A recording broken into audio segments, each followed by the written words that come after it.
नमस्कार मित्रों, 2024 में इलेक्शन आ रहे हैं और जैसे कि हर कोई पार्टी बहुत सारे वादे करती है और पब्लिक भी बहुत सारी डिमांड्स रखती है। और इस बार बीजेपी की पार्टी रूल में है और उनके पास पावर है, वो बहुत सारे नियम चेंज कर रहे हैं। तो हमारे भी कुछ रिक्वायरमेंट्स हैं, हमारी भी कुछ डिमांड्स है। शायद मेरी ही डिमांड बहुत सारे आम जनता या आम लोगों की भी डिमांड हो सकती है। तो मैं यहाँ पे मेरे व्यू रख रहा हूँ, एक इंडिविजुअल नागरिक है जो अपने व्यूज रख रहा है। ये जो यूनिफॉर्म सिविल कोड है वो सिर्फ रिलीजियस बेस्ड ना हो, जैसे कि मुस्लिमों के लिए मुस्लिम पर्सनल लॉ बोर्ड है, पर वो ज़्यादा डिटेल में जाए, जाति के लिए भी, जेंडर के लिए भी। जैसे कि विमेन को बहुत सारे पॉजिटिव प्रेफरेंसेस है, उनको उनके पॉजिटिव प्रेफरेंसेस मिले। बट जब ये लॉ की बात आती है तो थोड़े और महिला पुलिस बढ़ाए और जो सारे विमेन क्रिमिनल होती है उनको पकड़े या उनको इक्वल पनिशमेंट दे, सिर्फ जेंडर की वजह से उनको छोड़ा ना जाए। तो यूनिफॉर्म सिविल कोड में मेरी ये रिक्वायरमेंट है। दूसरी बात, सुप्रीम कोर्ट और हाई कोर्ट के जजेस। सुप्रीम कोर्ट और हाई कोर्ट के जजेस को एक बहुत ज़्यादा एब्सोल्यूट पावर है। शायद कोई भी रूल मेंबर ऑफ पार्लियामेंट्स प्रसारित करते हैं, उसको पास करते हैं, फिर भी अगर सुप्रीम कोर्ट के एक जज या 3 या 5 जज चाहे तो उसको रोक सकते हैं, और वो प्रो बोनो से भी रोक सकते हैं। कोई भी पीआईएल की भी ज़रूरत नहीं होती है। तो ऐसा है कि सुप्रीम कोर्ट के जजेस को एक एब्सोल्यूट पावर है, वो डिक्टेटर जैसा है। अगर वो चाहे, जैसे कि भारत में तो हर एक जगह पे करप्शन है, अगर बाहर के अमेरिका की गवर्नमेंट या गल्फ कंट्री के लोग अगर पैसे देके चाहे तो सुप्रीम कोर्ट के जज को भी खरीद सकते हैं। तो ये जो एब्सोल्यूट पावर है, उनको एब्सोल्यूट पावर देने की जगह के मेरा ये मानना है कि सुप्रीम कोर्ट के जजेस कभी कोई इंडिविजुअल केसेस के लिए अगर जजमेंट दे रहे हैं तो ठीक है, बट अगर वो जजमेंट 140 करोड़ लोगों पे फर्क ला रहा है या इन्फ्लुएंस कर रहा है, तो वहां पे वो पब्लिक का प्लेबिसाइट ओपिनियन भी ले, या पब्लिक ओपिनियन के बिना वो 140 करोड़ पे एक सीधा सा एक डिक्टेटर के जैसे, not dictator but absolute power use ना करे। दूसरे, सुप्रीम कोर्ट और हाई कोर्ट के जजेस के इलेक्शन हो, जैसे प्रधानमंत्री का इलेक्शन हो रहा है वैसे ही सुप्रीम कोर्ट और हाई कोर्ट के जजेस का भी इलेक्शन हो सकता है। और वो लोग अपने बच्चे कहाँ पढ़ रहे हैं, उनके पास कितनी प्रॉपर्टी, वो शायद बताते ही होंगे, मुझे पता नहीं, पर उनकी एक हर एक डिटेल हमको बताना चाहिए कि जैसे कि प्रो बोनो केसेस में उन्होंने कितने फ्री केसेस लोगों के लिए लड़े हैं और सच्चाई के लिए उन्होंने कितना किया है। जैसे कि कपिल सिब्बल ने बहुत टाइम पहले राम मंदिर के अगेंस्ट भी केस लड़ा था और बहुत सारे आतंकवादियों को भी उन्होंने सपोर्ट किया है। तो अगर ऐसे कोई वकील हैं तो हमको वो वकीलों को जजेस नहीं बनाने, और उनका जो एब्सोल्यूट पावर है वो सुप्रीम कोर्ट के हाथ से लेके वो एब्सोल्यूट पावर हम सिर्फ और सिर्फ पब्लिक को दे। इसलिए प्लेबिसाइट या कोई भी प्रकार का ओपिनियन पोल या रेफरेंडम, कम से कम मैं ऐसा नहीं बोलता हूं कि पब्लिक ने जो भी बोला उसको हाँ बोल, पर पब्लिक का एक ओपिनियन पोल भी ले। तीसरा मेरा रिक्वायरमेंट है कि पॉपुलेशन कंट्रोल। इंडिया का पॉपुलेशन ऑलरेडी 1.4 बिलियन हो चुका है, 140 करोड़। 140 करोड़ लोगों के लिए इतना पानी, इतना ज़मीन इनफ नहीं है। अब जहाँ भी देखो आप घर बन रहे हैं, तो उसके लिए खेती रिसोर्सेस कहाँ से आएंगे? उसके बाद खेती की रिसोर्सेस, हम ज़्यादातर चीज़ें मुफ्त की, दवाई, जैसे कि बहुत सारी पॉलिटिकल पार्टीज फ्री में उनको जो भी मन में आए वो दे देती है कि हमको अगर आप वोट देंगे तो हम महिलाओं को मुफ्त में बस की राइड करवाएंगे, हम हज में सब्सिडी देंगे, हम लोगों को टैक्सी देंगे। तो ये पॉपुलेशन बहुत ज़रूरी है। तो पॉपुलेशन कंट्रोल अगर नहीं हुआ तो भारत का आगे फ्यूचर क्या होगा? क्या 2030 में हम 170 करोड़ होंगे? क्या 2025 में हम 200 करोड़ लोग होंगे उनके खाने पीने के लिए? और कल जाके सिविल अनरेस्ट हो गया जब रिसोर्सेस इनफ नहीं होंगे, मान लीजिए एक ही ब्रेड का टुकड़ा है और एक्स कम्युनिटी के 2 लोग हैं और वाई कम्युनिटी के 20 लोग हैं, तो वो 20 लोग में से 2 लोग वो एक्स कम्युनिटी के 2 लोग को मार के भी या कुछ और अपने इन्फ्लुएंस यूज करके उनको जॉब नहीं देंगे या अपना पावर यूज करेंगे या जो कुछ भी होगा। इसलिए पॉपुलेशन कंट्रोल सिर्फ और सिर्फ ना कि पॉपुलेशन कंट्रोल हो, पर थोड़ा ज्यादा डिटेल्ड में हो। चौथी बात, वक्फ बोर्ड के पास सुप्रीम कोर्ट से भी ज्यादा एब्सोल्यूट पावर है। अभी तो मुझे पता नहीं कि वक्फ बोर्ड ने कितने प्रॉपर्टी ली है। अगर हमको इस्लाम को अलग, भारत का पार्टीशन हुआ था इस्लाम के बेस पे ही, और उसमें से दो कंट्री हमने मुसलमानों को दे दिया है, पाकिस्तान और बांग्लादेश। वो लोग अपने देश में सुखी रहे नहीं रहे वो उनका लुकआउट है। अब यहाँ भारत के जो मुसलमान रहते हैं, अगर उनकी भी प्रॉपर्टी है तो वो भी अपने देश में शांति से रहे, सुखी रहे। उनके बच्चे कितने पैदा कर रहे हैं नहीं कर रहे हैं वो सारा छोड़ के एक एक ऑर्गेनाइजेशन के पास इतना एब्सोल्यूट पावर है कि मैं कहीं पे भी नहीं जा सकता। तो वक्फ बोर्ड जैसे कांग्रेस ला सकता है तो मेहरबानी करके उसको बीजेपी या गवर्नमेंट मिलके निकाल सकती है, क्योंकि जो लोग टैक्स भर रहे हैं, जिसके टैक्स के पैसे अरविंद केजरीवाल 500 करोड़ रुपए दे रहे हैं वक्फ बोर्ड को, या कोई भी, या नरेंद्र मोदी जी इतनी सारी पॉलिसीज ला रहे हैं, बेटी बढ़ाओ बेटी बचाओ, और उसके बाद में मुस्लिम महिलाओं को बहुत सारी फैसिलिटीज है। तो ये जो वक्फ बोर्ड के पास इतना सारा पावर है, वो पावर उसका कम करके वो पावर सुप्रीम कोर्ट को चला जाए। क्योंकि अगर सुप्रीम कोर्ट सुप्रीम ही नहीं है एक्चुअली में, अगर वक्फ बोर्ड जो चाहे, अगर आज अंबानी भी सेफ नहीं है तो मेरा घर तो हम कहाँ जाएंगे? पूरा का पूरा एक गांव वक्फ बोर्ड के नाम पे है तो हम कहाँ जाएंगे? तो वक्फ बोर्ड अगर बीजेपी नहीं निकाल सकता, जो 10 साल से रूल में है और बाद में राम मंदिर के नाम पे सिर्फ वोट ले रहा है और हमारी सेफ्टी हमारे हाथ में नहीं है, तो उसका कोई फायदा नहीं है। तीसरी बात, हम किसानों को देख रहे हैं, हम महिलाओं को देख रहे हैं, हम माइनॉरिटी जैसे कि मुसलमानों को देख रहे हैं, क्रिश्चियंस को देख रहे हैं, पर कोई भी लोग लेबर पार्टी को नहीं देख रहे हैं। आपको ऐसा किसान अन्नदाता है, बहुत अच्छी बात है किसान अन्नदाता है, पर क्या आपको ये पता है कि पिछले 20 साल से पार्ले ने अपनी बिस्किट की प्राइस बढ़ाई नहीं? पार्ले की फैक्ट्री में काम करने वाले लेबर को क्या मिल रहा है? आज तो जमीनों की प्राइस बहुत ज्यादा है, तो किसानों को तो कुछ मिल ही रहा है, पर लेबर के लिए इतने सारे कोई रूल है ही नहीं।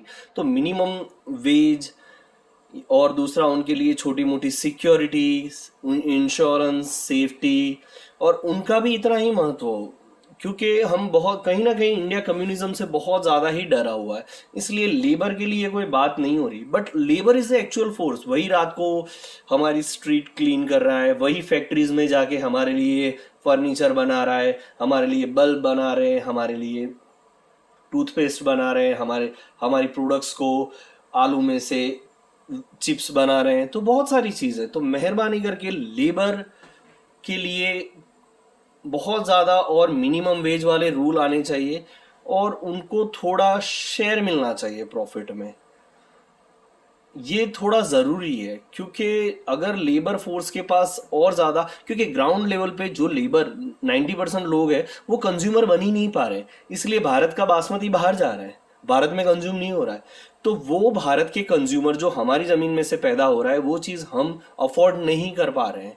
तो वो लेबर को अगर ज्यादा पैसा मिलेगा तो उससे इकोनॉमी और ज्यादा पावरफुल होगी। जो रिच लोग हैं उनको ऐसा लग रहा है वो ज्यादा रिच बनेंगे, क्योंकि अगर उनका कस्टमर के पास पैसे हैं तो वो भी ज्यादा पैसे वाले बनेंगे। तो लेबर की मिनिमम लेबर वेज, जैसे क्लीनिंग स्टाफ हो, जैसे कि प्यून हो, ऑफिस में अगर कोई प्यून रख रहा है तो मुंबई, बेंगलोर, कलकत्ता जैसी जगह पे मिनिमम उसका 20,000 25,000 सैलरी हो, अहमदाबाद जैसी जगह पे कम से कम 15,000 हो, छोटी जगह पे जैसे कि क्लीनिंग स्टाफ उनका डेली वेज कुछ लेबर के लिए थोड़ा और ज़्यादा हो।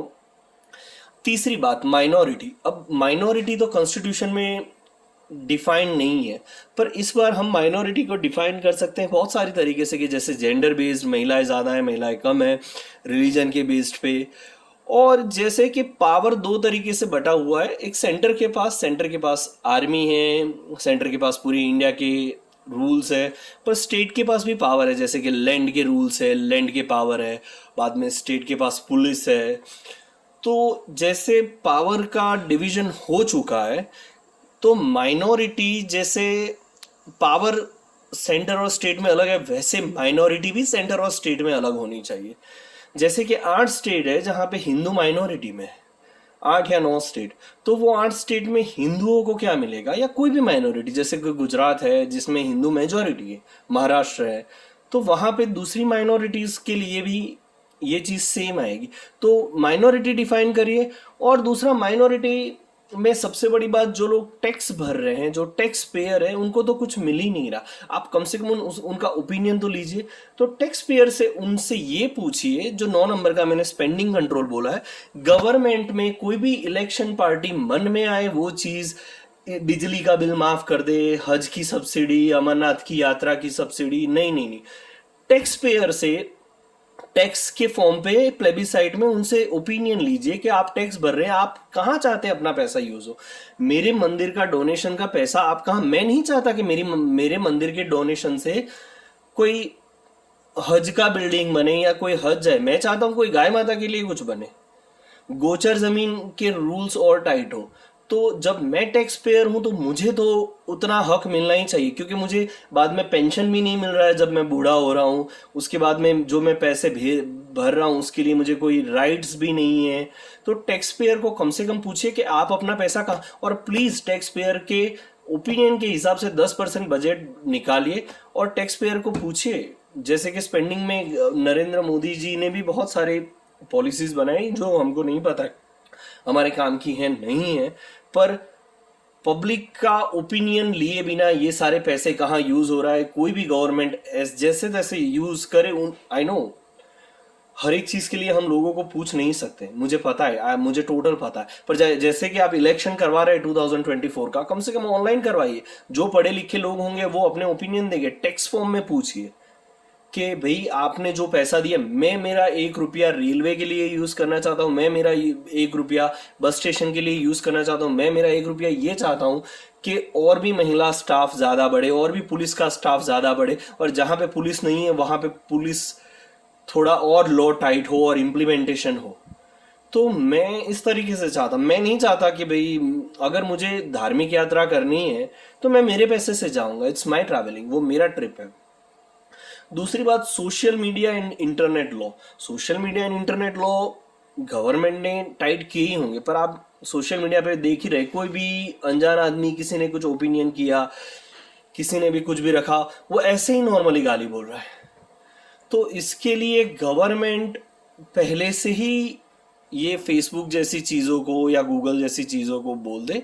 दूसरी बात, फेसबुक और गूगल जो 12 साल या 13 साल की लड़कियों को या लड़कों को अलाउ कर रहा है, तो ऐसा हुआ कि भले ही वो लड़का या बच्चा अपने घर में बैठा है, पर सीधा उसका एक्सेस बहुत सारे लोगों के पास है वो बच्चे का। तो ये 12-13 साल का रूल निकाल दे। मुझे पता है कि बच्चे नहीं सुनेंगे, माँ बाप को भी इतना नहीं पड़ा है, बट एक लॉ तो होना ही चाहिए, क्योंकि ये बाहर की गूगल या फेसबुक या ट्विटर या जो भी कंपनीज हैं, वो हमारे इलेक्शन और लोगों के ओपिनियन भी बदल बदल रही हैं। लोग आज पूरे वेस्टर्न तरीके से सोच रहे हैं, और वेस्टर्न तरीके से सोचने में गलती है, क्योंकि हर एक चीज परफेक्ट नहीं हो सकती। तो हमको उसको प्रोज एंड कॉन्स और उनसे क्या गलती हुई वो उनकी गलती देख के ही हम सुधार ले। तो जो भी ये सोशल मीडिया का पावर है वो थोड़ा कर्टेल हो, वो जिसका भी अकाउंट चाहे उसका ब्लॉक कर सकते हैं, जिसका अकाउंट चाहे उसका ब्लॉक नहीं कर रहे हैं, they can not do this. क्योंकि आज यूट्यूबर्स ने इंडिया में 6,800 करोड़ रुपए क्रिएट किए हैं। उसके सिवाय इलेक्शन में इतना फर्क पड़ रहा है डिजिटल मीडिया के प्लेटफॉर्म से। नरेंद्र मोदी जी ने खुद ने अपनी मूवी बनवाई थी, उन्होंने एक बुक छपवाई थी, ये सारा सोशल मीडिया है, भले वो डिजिटल नहीं। तो ये डिजिटल मीडिया के लिए कुछ लॉ, ये जो सारी कंपनीज है वो सिर्फ प्रॉफिट्स होती, तो उन पे कोई कंट्रोल करने के लिए इलेक्शन में। और दूसरा, ये 13 साल के बच्चों के ये जो भी वीडियोस बन रहे हैं या जो भी कर रहा है वो बंद होने चाहिए, ये बहुत ही गलत है। And last thing, this not last thing but plebiscite opinion, जो मैंने ऊपर सुप्रीम कोर्ट हाई कोर्ट में बोला कि पब्लिक यहाँ पे सुपर पावर होनी चाहिए, क्योंकि डेमोक्रेसी तो सुप्रीम कोर्ट में आके फेल हो जाती है। सुप्रीम कोर्ट के जज अगर कल बोल दे कि भाई सीए गलत है, तो वो गलत हो गया। सुप्रीम कोर्ट के जज आज तक उन्होंने प्रो बोनो लेके वक्फ बोर्ड के अगेंस्ट कुछ नहीं बोला है, ठीक है। हाई कोर्ट के जजेस ने आज तक महिला सेफ्टी के लिए इतना ज्यादा कुछ बोला नहीं, पर इनको दूसरी चीजों में दही हांडी से प्रॉब्लम है, तो वो पब्लिक ओपिनियन में ही से ही जाने चाहिए, क्योंकि ये जज का ओपिनियन है, ये लॉ नहीं हो सकता कि दही हांडी सेफ है कि नहीं है और ताजिया सेफ है ताजिया नहीं है। तो ये पब्लिक के ओपिनियन बहुत सारी चीजों में पब्लिक के ओपिनियन लेने चाहिए, और पब्लिक कोई मूर्ख नहीं है, और अगर पब्लिक मूर्ख है तो वो मूर्खों का ही देश है, वही वही रहने दीजिए, ठीक है, कोई बात नहीं। पर उन्हीं से पूछिए, ये हमारा देश है, शायद प्रगति इतनी जरूरी नहीं, पर लोगों की खुशी जरूरी है। तो पब्लिक का ओपिनियन एक एब्सोल्यूट डिक्टेटर के हाथ में से लेके कम से कम उनका ओपिनियन लीजिए, आप उसका बिल पास मत करिए कि 80% लोग भारत में ये चाहते हैं कि भाई सुप्रीम कोर्ट के जज का भी इलेक्शन हो, 90% लोग ये चाहते हैं। अब दूसरी बात, मैं फिर से स्पेंडिंग कंट्रोल पे आ रहा हूँ। कोई भी पॉलिटिकल पार्टीज, ये सारे, ये तो यही हुआ ना, ये तो एक प्रकार की रिश्वत है। तो ये रिश्वत के लिए पॉलिटिकल पार्टीज, ईडी कुछ भी नहीं कर रही है।